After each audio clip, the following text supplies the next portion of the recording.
se encuentran esa juventud?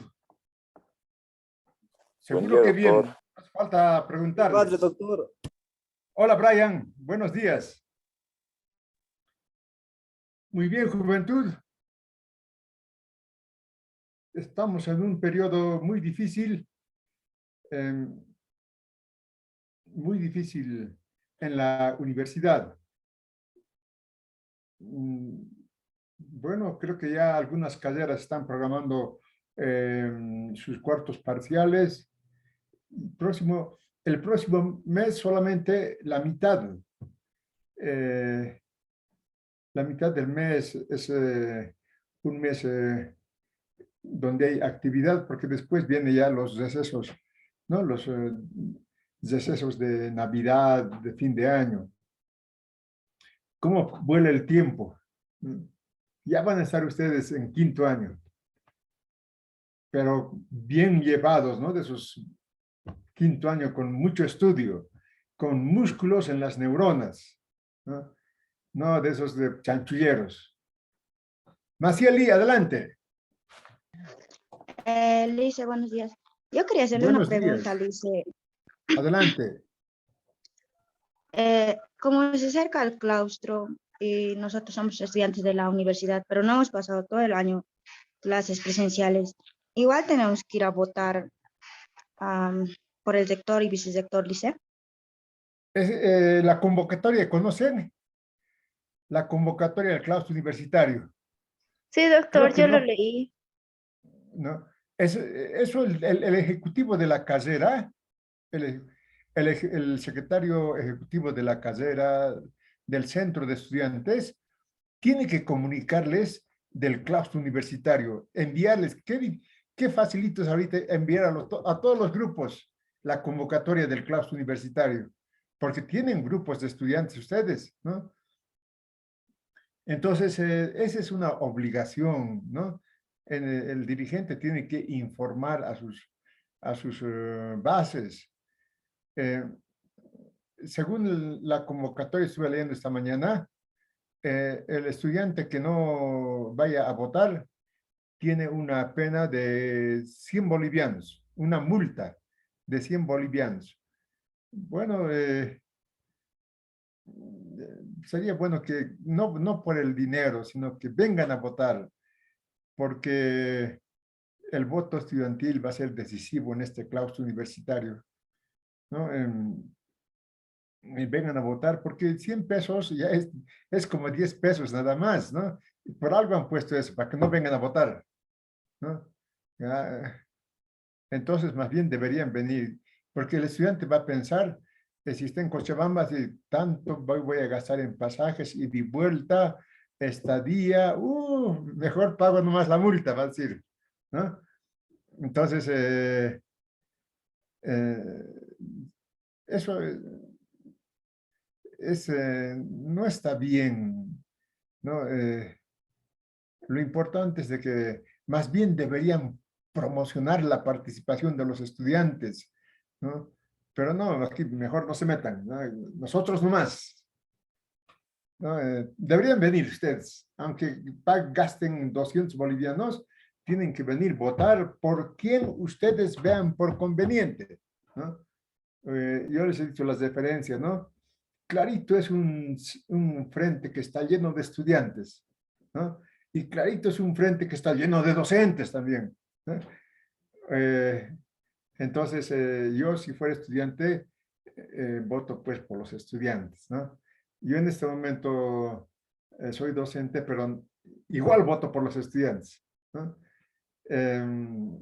Entonces, ese es el indicador para el estudiante. No, clarito un frente está arrastrando estudiantes, tiene participación estudiantil, ¿no? Entonces, otros frentes no tienen estudiantes también, ¿no? Pero estudiantes obligados. Yo soy tu docente, ya sabes, vas a ir a esta banderita, vas a ir a, ¿no? Clarito es el estudiante que está con una banderita, obligado, triste está manejando la bandera, renegando, ¿no? En cambio, en el otro lado, alegres y felices manejan. Esas cosas interesante el claustro universitario, y además hacen política, pues, ¿no? Elección de autoridades es una actividad política, necesario. Y así aprenden ustedes a hacer política, porque cuando sean ya profesionales van a estar en la política grande, ¿no? Entonces, es recomendable que vengan. Hay una multa de 100 bolivianos, pero esa multa es un poco, ¿no? El estudiante puede perfectamente decir, ya, yo estoy en Santa Cruz. Si está en Santa Cruz, peor todavía. Y hay estudiantes de Santa Cruz, ¿no? No, pero debe venir a votar por su universidad. Por su universidad tiene que venir a votar, porque hay muchas cosas jóvenes. La universidad no se ha creado para ser una universidad más, una universidad como las demás, ¿no? Siglo XX se ha creado para ser la mejor universidad, ¿no? Los mineros acaso han dicho, ya queremos una universidad nomás, ya qué, listo, ¿no? Nuestra universidad va a ser la mejor de toditas. Para eso han creado la universidad, ¿no? Entonces, y eso tienen que hacer las autoridades, ¿no? Pero vean ustedes, vean, no quiero decir, no es ético que el docente hable, ¿no? Personificando a los frentes, a los candidatos, ¿no? No es ético, aunque hay docentes que lo hacen, pero no es ético. Eh, pero eso sí, jóvenes, vayan ustedes donde está la juventud. Bueno, decía que estamos muy ajetreados, yo estoy también muy ajetreado y ya no sé qué hacer.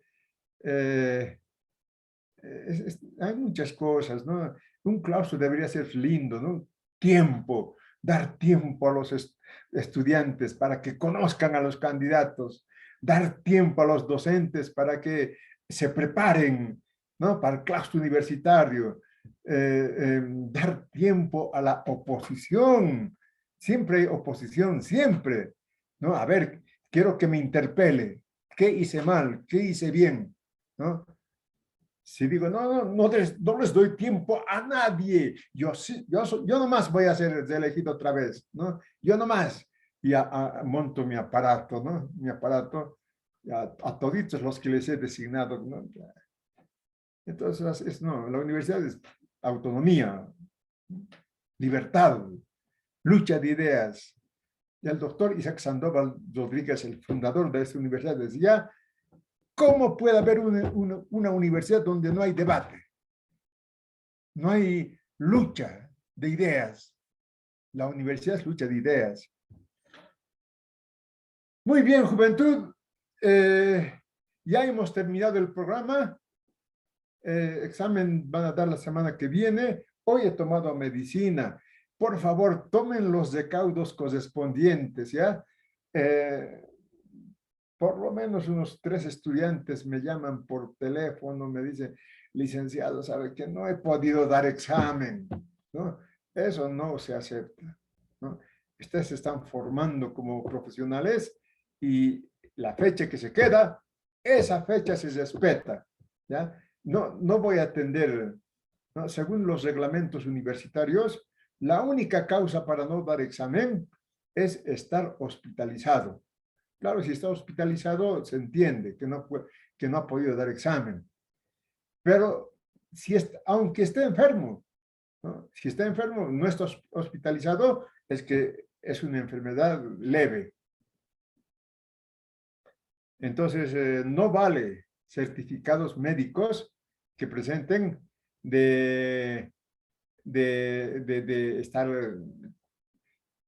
hay enfermedades también que son serias, ¿no? Pero si no están hospitalizados, quiere decir que pueden dar examen, ¿no? Entonces, por favor, tomen los recaudos. No, lo que no acepto es de que, licenciado, se me ha cortado, estaba dando examen en el viaje. El viaje. Es decir, el que viaja es pues imprudente. ¿Cómo va a viajar en exámenes? ¿Cómo? ¿No? Entonces, no voy a tomar otro examen, a no ser que haya sido hospitalizado. Celso, ¿querías hablar? Celso. Buen día, doctor. Adelante, Celso. Mi pregunta era igual que la compañera sobre el claustro universitario, doctor. Ah, ya. Sí, jóvenes, ustedes son... Ahora también, ¿por qué han metido tantos estudiantes a primer año? ¿No? Sí, cuando hay hartos estudiantes, el nivel académico es difícil llevar adelante, ¿no? ¿Por qué? Este es el primer año donde han tenido, derecho tiene tantos estudiantes, ¿no? Y bueno, eh, piénsenlo ustedes, piensen bien. Yo sé que... Argentina, Brasil, eh, empataron. ¿Qué dices, Celso? Piensen bien por quién van a votar. La, eh, la universidad está en ustedes. Depende de las decisiones de los estudiantes, ¿no? Hay tantas cosas, Lice, jóvenes. ¿por qué se ha Miren, hecho el miren, puedo claustro hablar. universal más antes? Ronaldo, adelante. Al año no llega. El claustro universitario, Ronaldo. ¿por qué se Lice, el claustro universitario, ¿por qué se ha hecho más antes? Se podría hacer al año también, porque otros no estábamos también, queremos participar en las campañas y otras ¿Por cosas. qué se hizo más antes? Claro, pues, se podía Más hacer bien al no se año, ¿no hizo ve? más antes, pues. Miren ustedes. No, las actuales autoridades terminan su gestión el próximo año todavía, ¿no? Pero tiene un claustro tan adelantado, no tan rápido, ¿no? Es eso, ¿no? Hay que aprovechar el aparato que tenemos y listo, ¿no? Pero la universidad no es así, es debatir. Eh, y la fecha, todo el mundo está en exámenes y en este momento, ¿no? Hoy tienen asamblea los docentes. Yo no sé a qué hora será la asamblea. Tienen asamblea tienen un aparato, ¿no? Yo te he nombrado docente contratado, entonces me vas a apoyar. Esos docentes van a ir a la asamblea y van a imponer, pues, ¿no? Pero bueno, juventud, piensen ustedes y a conciencia ya pueden votar. ¿Alguna pregunta de,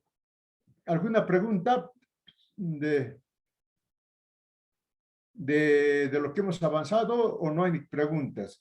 No han estudiado nada, ¿no? Aunque mi esposa me ciñe cada vez me ciñe, ¿no? ¿Por qué le dices a los estudiantes que viajan al exterior? Ellos no tienen plata, ¿no? ¿Por qué tienes que insistir? Ellos tienen que quedarse en Bolivia, tienen que conocer Bolivia, ¿no? Pero Bolivia se conoce mejor desde afuera, mucho mejor, ¿no? Y yo les digo, vayan a una universidad, inscríbanse, se puede inscribir, ¿no? A una universidad, tantas universidades que hay y vean cómo estudia el estudiante, cómo este es estudiante. Día y noche estudia, no para apenas almuerza, apenas, ¿no? El resto al estudio, a la investigación, ¿no? A la interacción social. Eso. Y ustedes tienen que ser a ese nivel, tienen que llegar. Y yo sé, yo sé que un día antes, suficiente, ¿no? Un día yo estuve en clases presenciales y veo a los estudiantes estudiando, no estaban en mi clase, estaban dentro de mi clase, pero no estaban atendiendo. Entonces, ¿qué están leyendo ustedes? Licenciado, tenemos examen después de la clase de usted. Harto es lo que tenemos que estudiar, harto. A ver, muéstrenme lo que tienen que estudiar. Unas hojitas, no llegarán, creo que no llegó ni a 50 hojas, ¿no? Esto es harto. ¿Y por qué se siguen leyendo?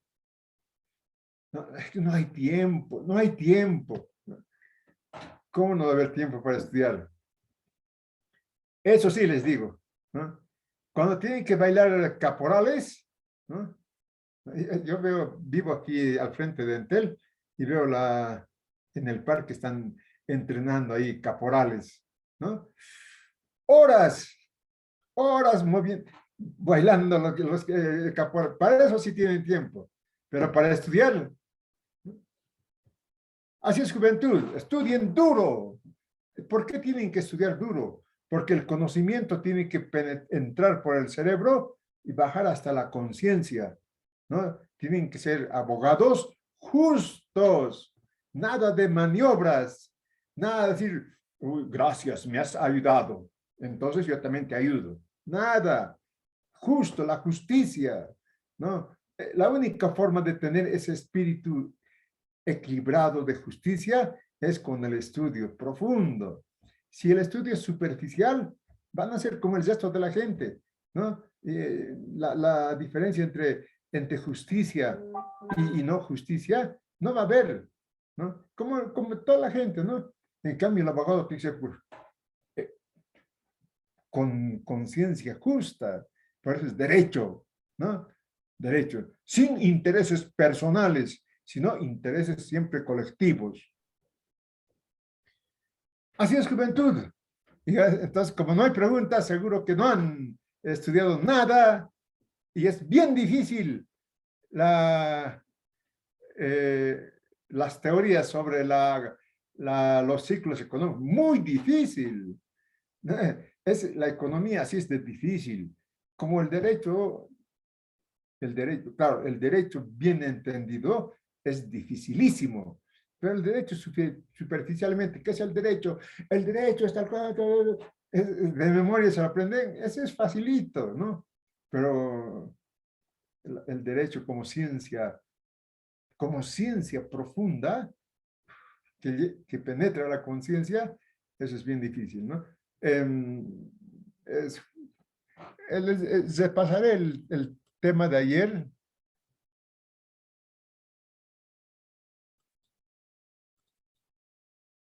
Los ciclos económicos. Las teorías sobre los ciclos económicos.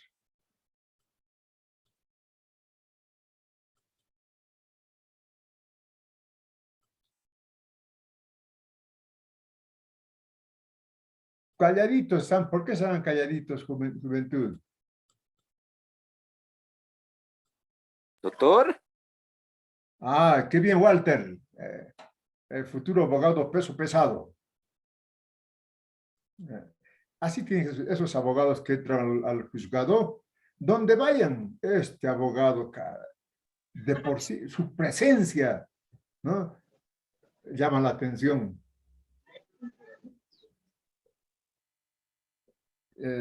¿Y por qué así es abogado? ¿Por qué tiene esa presencia? Porque anda seguro en la vida. ¿Y por qué anda seguro por la vida? Porque tiene muchos conocimientos científicos en la cabeza, ¿no?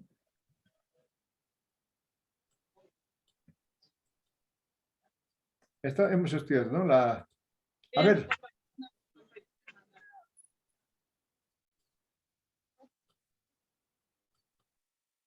La teoría monetarista sobre los ciclos económicos, ¿no? Sí, cómo la economía de un país, ¿no?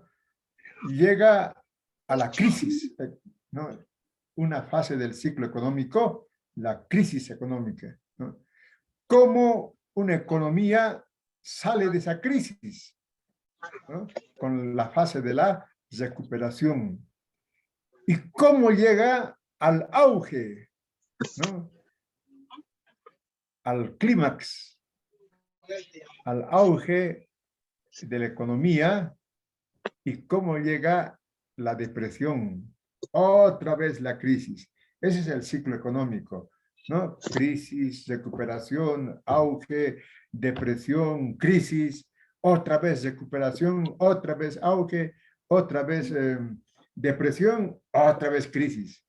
Así funciona el capitalismo. Estamos estudiando el capitalismo, no estamos estudiando, hay otras formas de economía en el mundo, pero aquí el más importante estamos estudiando, el más importante es el capitalismo, ¿no?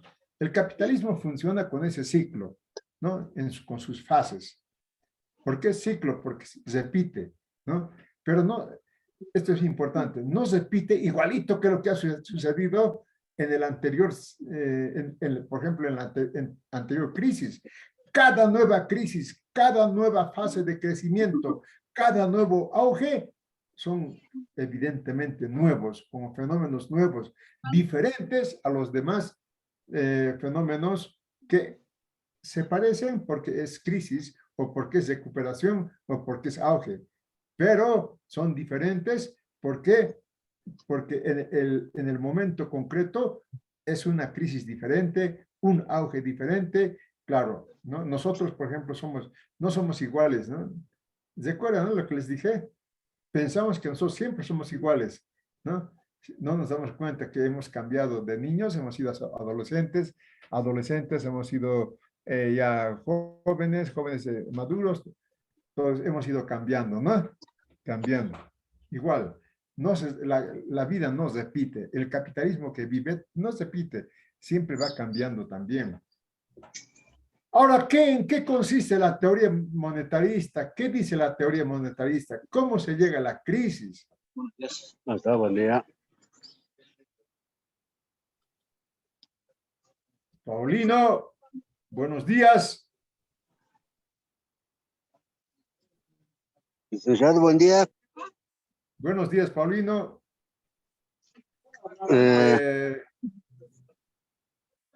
Sí, te digo, estabas con el micrófono abierto. Nuestro examen, ¿qué día va a ser, licenciado?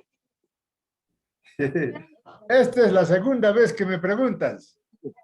Aquí preocupado estoy, aquí en el parque, en Yayagua estoy, licenciado. Ah, ¿estás en Yayagua? Sí, a Yayagua venido. Aquí en el parque estoy, licenciado. Te podría ir a conocer, pero ahorita tengo esto. Hoy día sí estoy súper ocupadísimo. Paulino, el examen es el próximo. Por favor, anotate.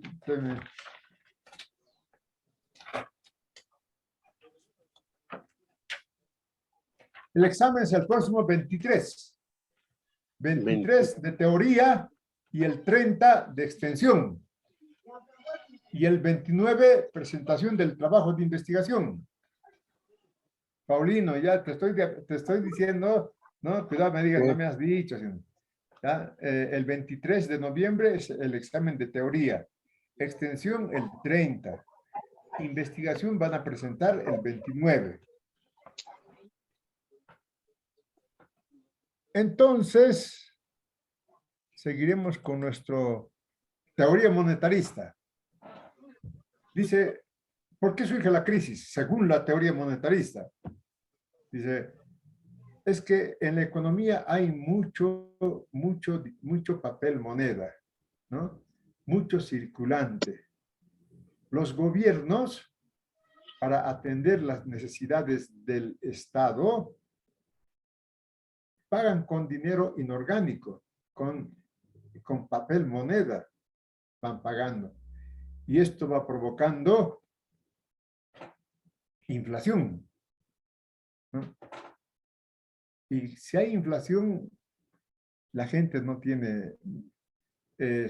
inflación quiere decir, suben los precios.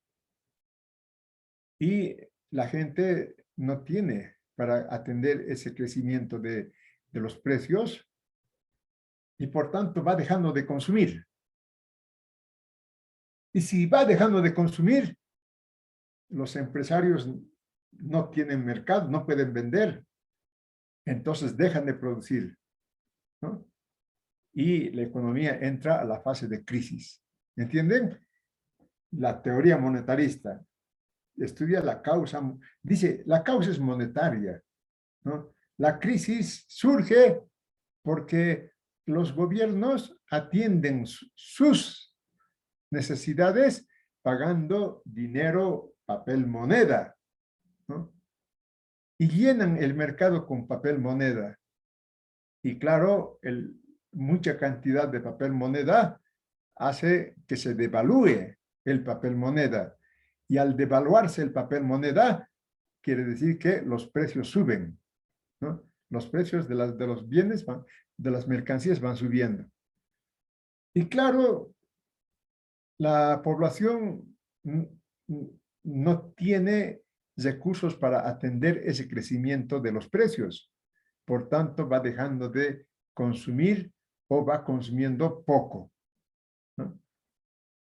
Y esta reducción del consumo lleva a que los empresarios ya no puedan vender sus productos. Por tanto, al dejar de producir, va creando pues desempleo, ¿no? Entonces la economía entró en crisis. Vean, esta es la causa monetaria. Y dice, ¿y cómo se llega al auge? Según la teoría monetarista, ¿no? Para llegar al auge, ¿no? Para estar en la fase de crecimiento y después el auge, la oferta de mercancías tiene que ser inferior a la demanda solvente, ¿no?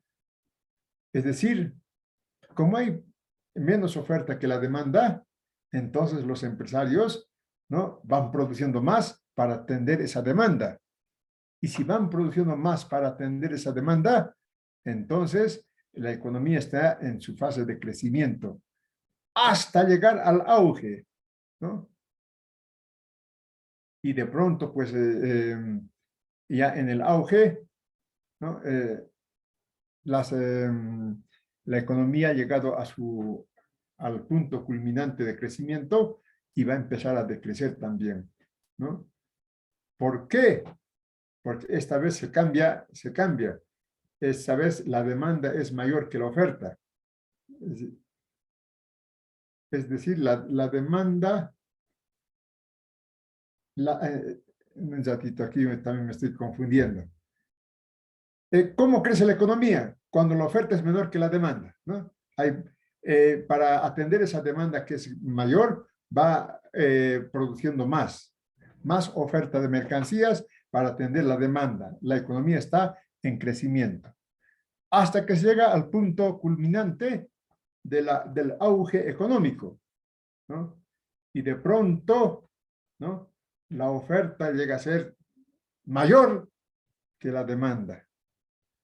Si la oferta es mayor que la demanda, es que claro, ¿no?, ya no se puede vender esas mercancías, por tanto, los empresarios van reduciendo la producción y entramos a la fase de depresión, ¿no? Entonces, vean ustedes, para subir, la oferta es menor a la demanda. ¿Y cómo baja? Cuando la oferta es mayor que la demanda. Entonces, la economía va entrando a su fase de crecimiento y hasta tocar el punto más bajo del decrecimiento, la crisis económica. Así nos explica la teoría monetarista sobre los ciclos económicos.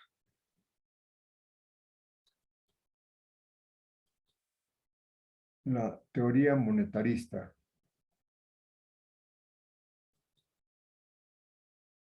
Y claro, ¿cómo se soluciona este problema?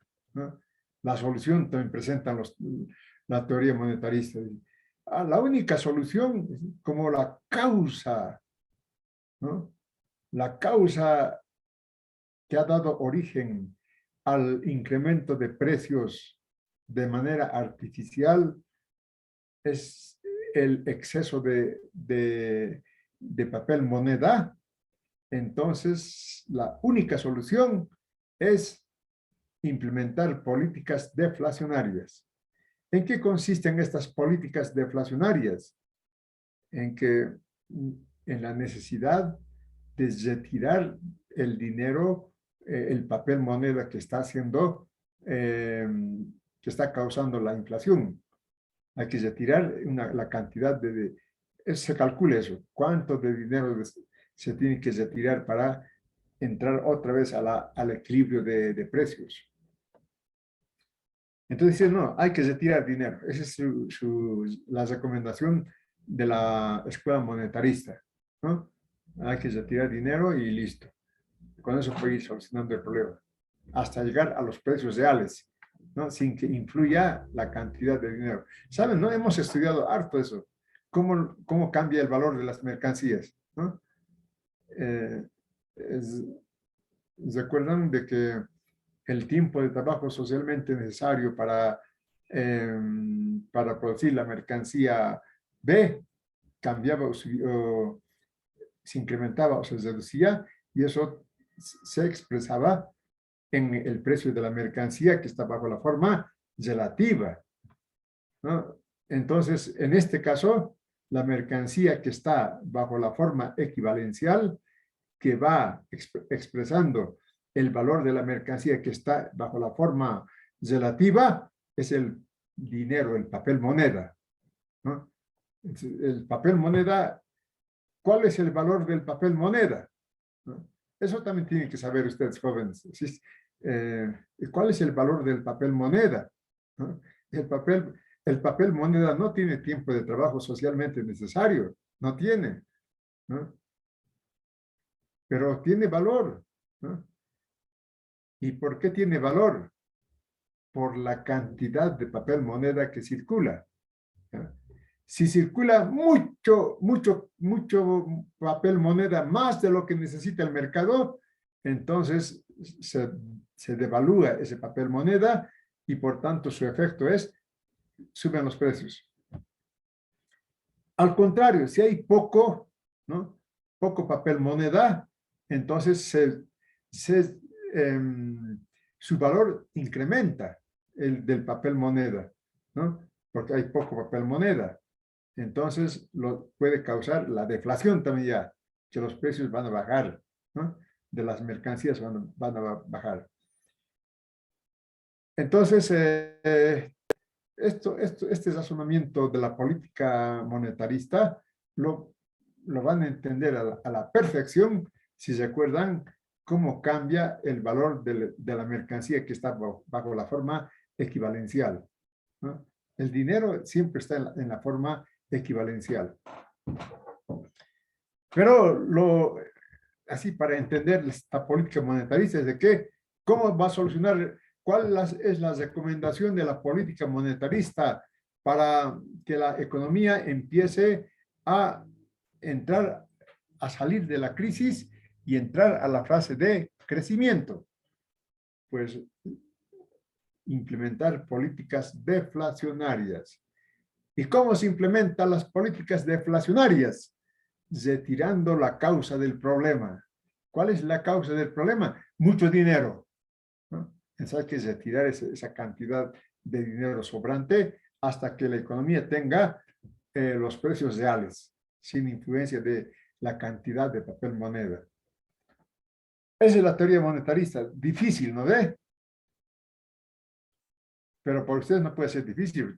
Es un requisito para ser abogado, aprender y manejar la economía, ¿no? Porque se supone que ustedes van a ser abogados gerentes, ¿no? Bueno. ¿Y qué dice la teoría de Schumpeter? ¿No? La teoría schumpeteriana. Dice, nosotros, la escuela schumpeteriana, aceptamos el equilibrio neoclásico. Para los neoclásicos, ¿no? La escuela neoclásica, la economía alcanza un equilibrio y vive y se desarrolla en equilibrio, ¿no? La única forma en que este equilibrio se rompa dentro, ¿no?, de este equilibrio económico es de que la población empiece a crecer. Y si la población empieza a crecer, aparecen nuevas necesidades que atender. Por tanto, la economía que estaba en equilibrio, oferta y demanda en equilibrio, pues se rompe ese equilibrio porque hay mayor cantidad de demanda que atender. Por tanto, los empresarios dejan ese equilibrio, ese punto de equilibrio, y empiezan a atender esa demanda que surge del crecimiento de la población. Eso dice la teoría neoclásica, y Schumpeter dice, de acuerdo, no hay problema, ¿no?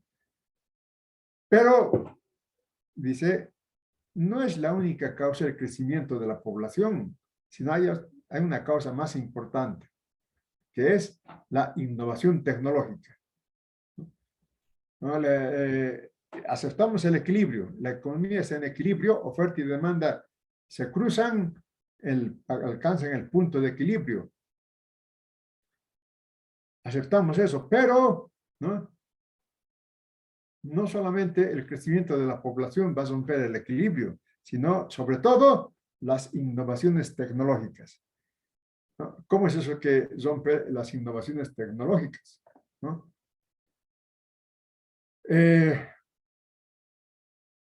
¿Qué es innovar tecnología, ¿no?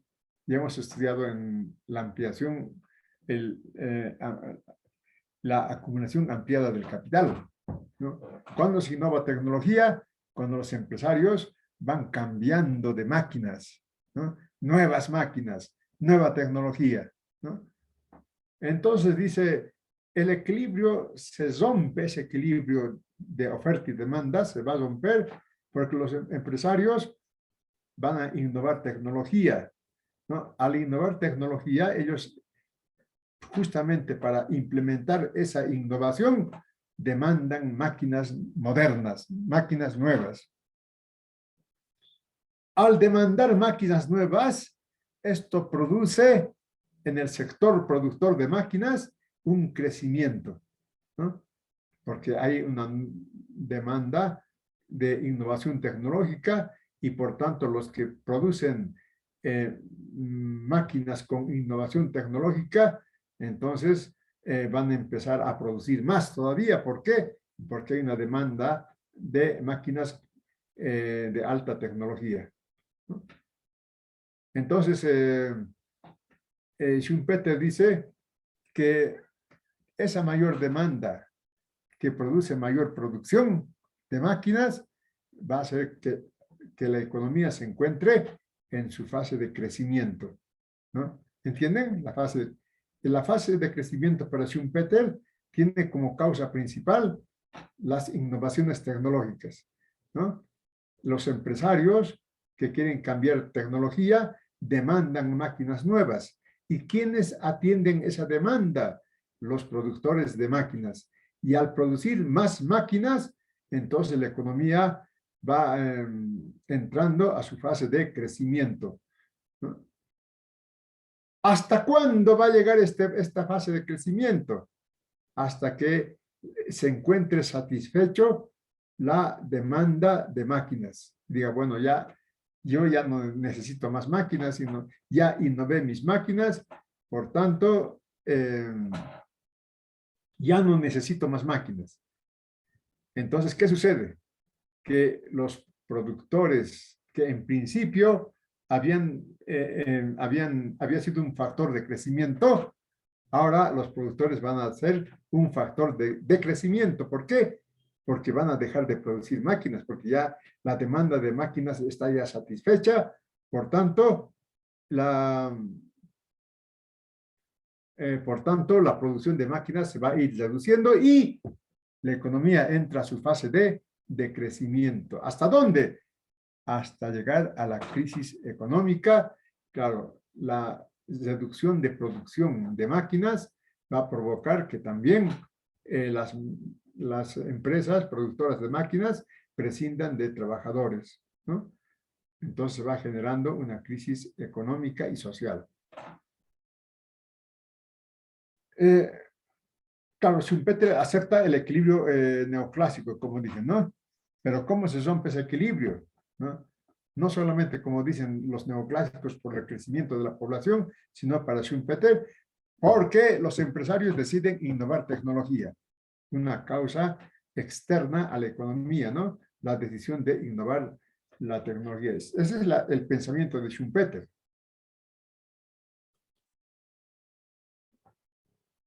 Entonces, el aumento de la demanda de equipo productivo estimula la producción llegándose a la sobreproducción, ¿no? Se llega a la sobreproducción, ya no pueden vender y baja el precio de las, bajan los precios, bajan las ganancias y se precipita la crisis. Entonces, el mérito de Schumpeter es de que dice, según el texto, ¿no? Es de que liga la teoría de la economía con las innovaciones tecnológicas, ¿no? Entonces, aquí el eje para que la economía pueda crecer, llegar al auge, o de crecer, llegar a la crisis, es la innovación tecnológica, ¿no? Pero ¿cómo la innovación tecnológica produce crecimiento, ¿no? Cuando hay demanda de máquinas. ¿Y cómo produce de crecimiento? Porque la demanda ya está satisfecha, ya no demanda máquinas y las empresas productoras de máquinas empiezan a reducir su producción. Por tanto, la economía entra a la fase de crecimiento hasta llegar a la crisis.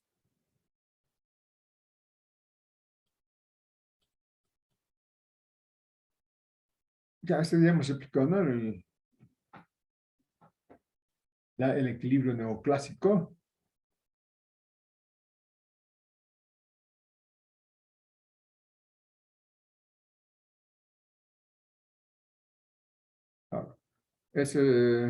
Schumpeter cree en el equilibrio neoclásico, ¿no? No hay problemas, dice, de desigualdad, del desarrollo desigual, no hay problemas entre salarios y ganancias para Schumpeter, ¿no? Es pensamiento de Schumpeter. Y la teoría keynesiana, ¿cómo vuela el tiempo?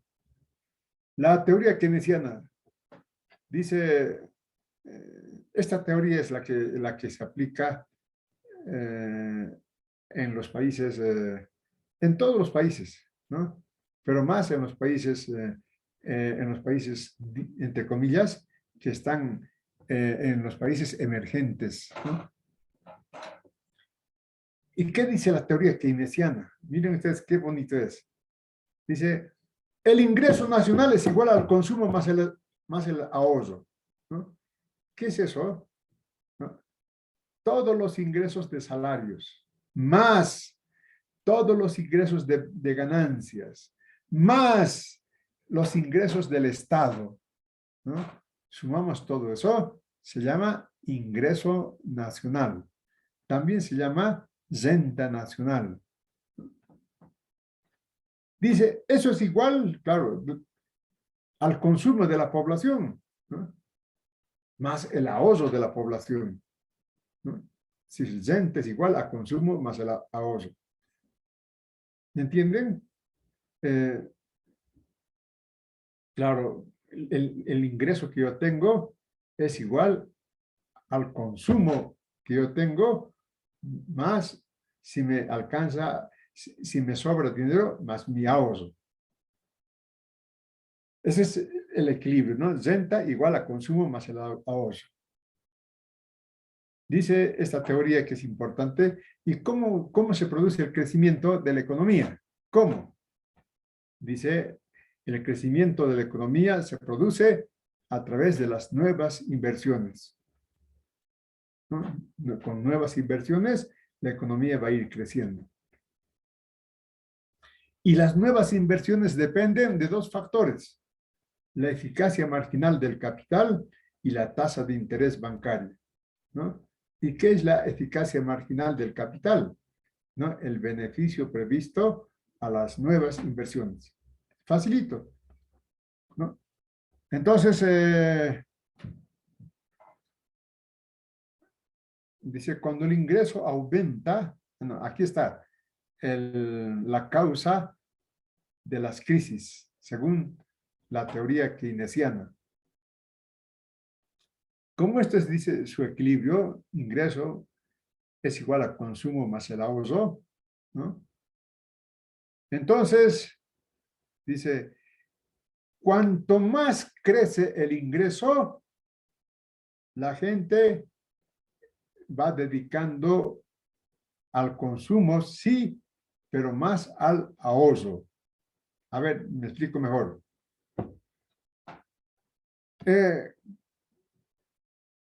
Un sueldo de 3.000 bolivianos, ¿no? Seguro que todo va al consumo, ¿no? Y un sueldo de, por decir, 6.000 bolivianos, ya, para el consumo, pero puedo tener algo de ahorro.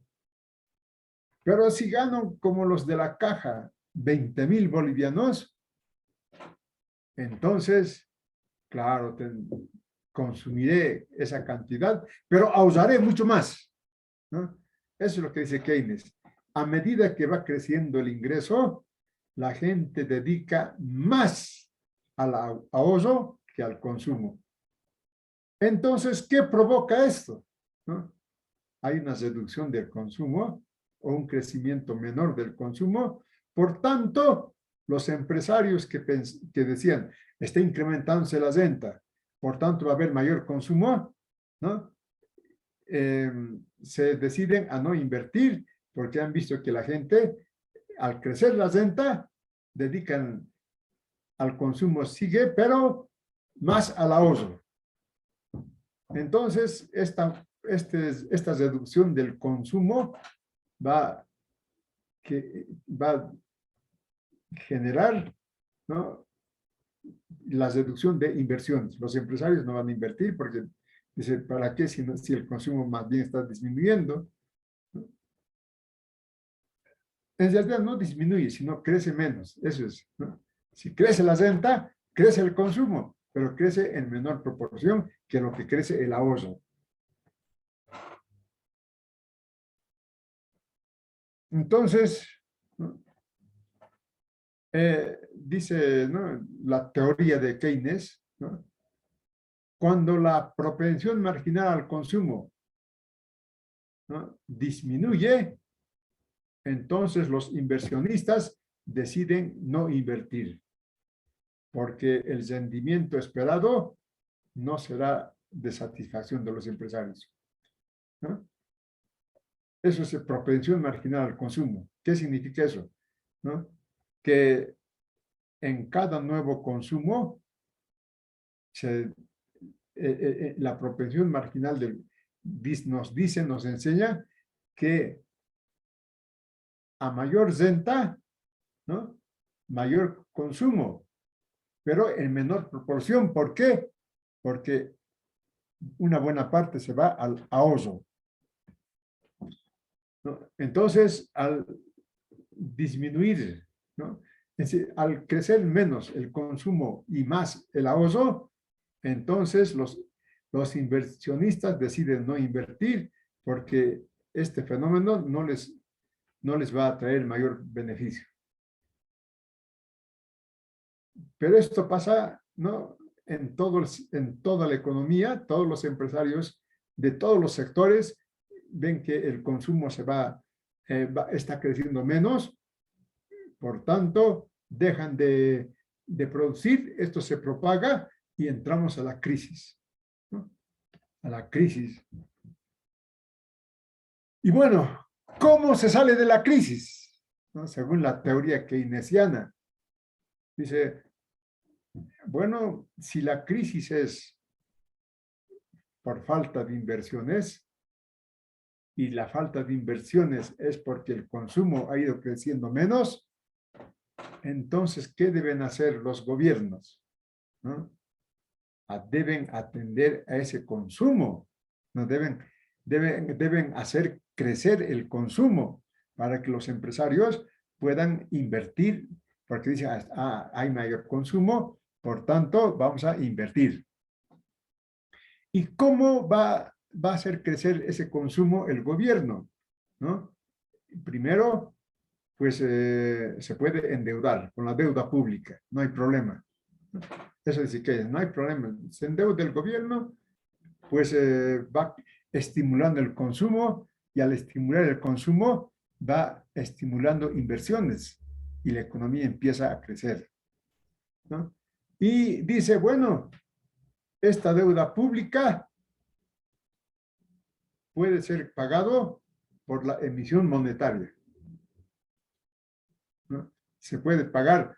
El Estado es el Estado, ¿no? Entonces, está creando consumo con la deuda pública, ¿no? ¿Y cómo puede pagar? Con dinero, el dinero con papel moneda, ¿no? Esto va a provocar más bien, como crece el consumo, va a crecer la producción y la economía entrará a la fase de crecimiento. ¿Hasta cuándo? Hasta que se alcance este límite del auge económico. Entonces, vean ustedes, ¿no? Si el razonamiento de Keynes es muy diferente al razonamiento de Schumpeter y muy diferente al razonamiento de Milton Friedman, representante máximo de la teoría monetarista, ¿no? Entonces dicen, no, el problema es de que renta es igual a consumo más ahorro. Pero a medida que va creciendo la renta, resulta que el consumo no crece en esa misma proporción, sino en menor proporción, ¿no? Al ahorro. El ahorro crece más. ¿Qué produce esto? Claro, el consumo crece menos, ¿no? A pesar de que la renta ha crecido, pero el consumo crece menos. Por tanto, desincentivan inversiones, nuevas inversiones. Los empresarios, ¿para qué voy a invertir si no voy a ganar? Si no voy a tener mercado, ¿no? Entonces, poco a poco se va produciendo el decrecimiento hasta llegar a la crisis económica. Pero, ¿cómo se sale de la crisis? ¿No? Vean ustedes el razonamiento. Si el problema es que el consumo se ha ido reduciendo por esta propensión marginal al consumo, que la gente, a medida que gana más, dedica más dinero al ahorro que al consumo, ¿no? Entonces, ¿cómo vamos a solucionar?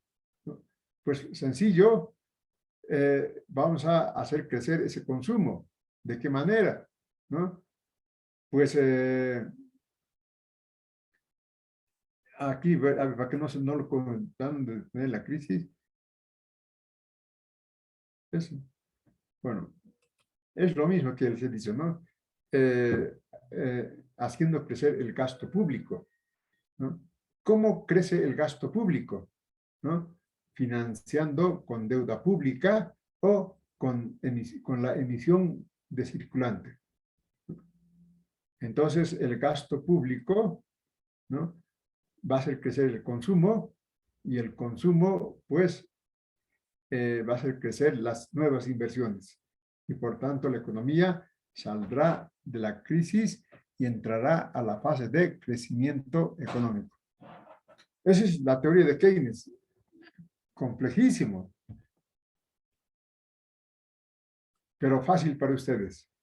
¿Y qué dice la teoría marxista? Esto ya hemos estudiado profundamente, ¿no? Las crisis económicas en el capitalismo son crisis de sobreproducción. ¿Cómo es eso de sobreproducción? Porque los empresarios que tanto quieren ganar, y como están ganando, van produciendo más y más, ¿no? Y si van produciendo más y más, ¿no? Resulta que se llega un momento en que no hay mercado ya para esa excesiva producción, ¿no? Entonces tiene que se frena esa producción porque no se puede vender y entramos a la fase de crecimiento de la economía. ¿No? Entonces, ¿cuál es la causa principal de todo esto? ¿No? Ya hemos visto, ¿no? La economía crece, crece, crece, pero llega un momento en que las ganancias, a pesar del crecimiento de la economía, las ganancias van disminuyendo. ¿Por qué? Porque si crece todo en esa economía en crecimiento, ¿no? Crece el precio de las máquinas, crece el precio de las materias primas, también crece el precio de la fuerza de trabajo, ¿no?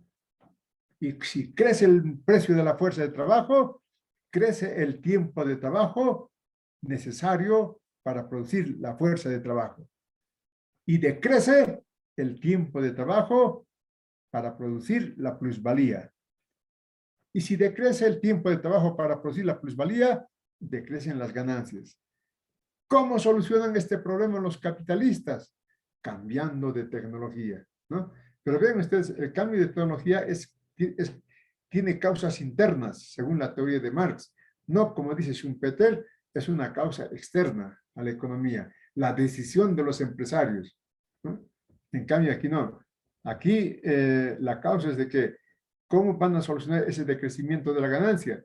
Si no es a través de la innovación tecnológica, empiezan a invertir más en máquinas y menos en fuerza de trabajo.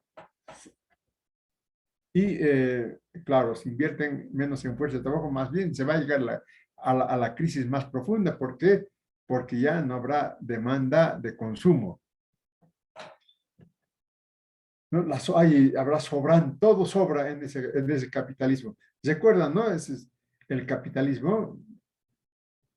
Como en el mundo hay 800 millones de hambrientos, ¿no? 800 millones de personas que no tienen para comer, ¿no?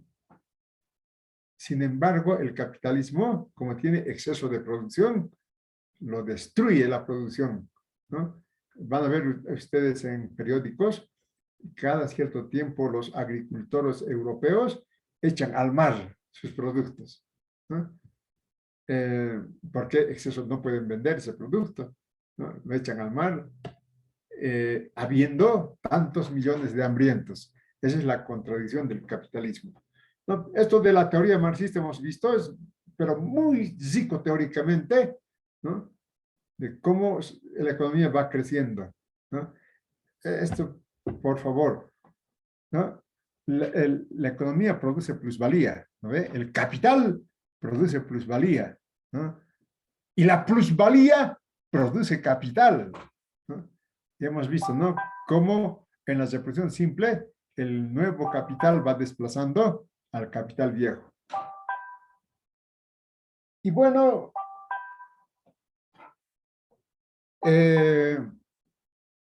todo está bien. Y ahora ya hemos terminado, he repetido esto. Como no hay preguntas, he repetido. Entonces, ya están preparados para dar examen. No, igual no voy a llamar lista porque ya yo también me he modernizado para cuidar mi garganta, ¿no? Aunque ahora están, miren, 62 estudiantes nada más, ¿no?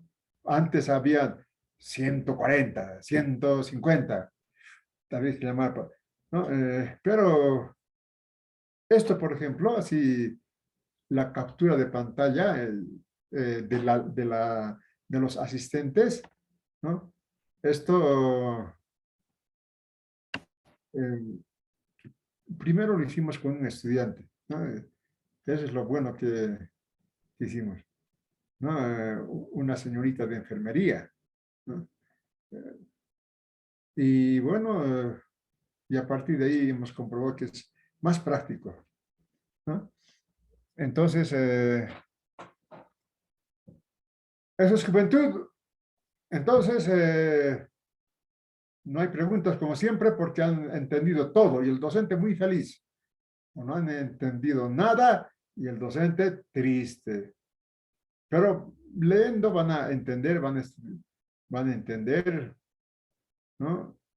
Estudiando, y el examen va a ser, como siempre, como todos los exámenes, 10 preguntas y un minuto por pregunta. En 10 minutos van a responder eso. ¿No? Estudiantes ya de alto nivel.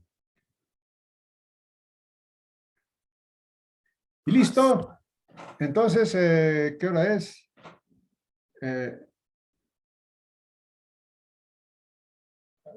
Bueno, tendría clases, pero ya les dejaré. Y vamos a prepararnos para nuestro almuerzo. Nos vemos entonces el próximo, no voy a decir el día porque, pero sí el 23, el examen de teoría. Chao, jóvenes, hasta luego, participen en el claustro universitario. No Está sean bien, esos que doctor. ¿para qué, Está bien, pues? doctor, hasta luego. Chao, licenciado, chao. Doctor. No, Hasta luego, hasta luego, hasta luego. Pero la recomendación, participen en el claustro universitario, vean ustedes con quién participar, es decisión de ustedes, pero participen. Chao, hasta Listo, luego. doctor. Hasta luego, hasta luego. Hasta luego. Chao, chao. Licenciado. Chao, chao, chao. Chao.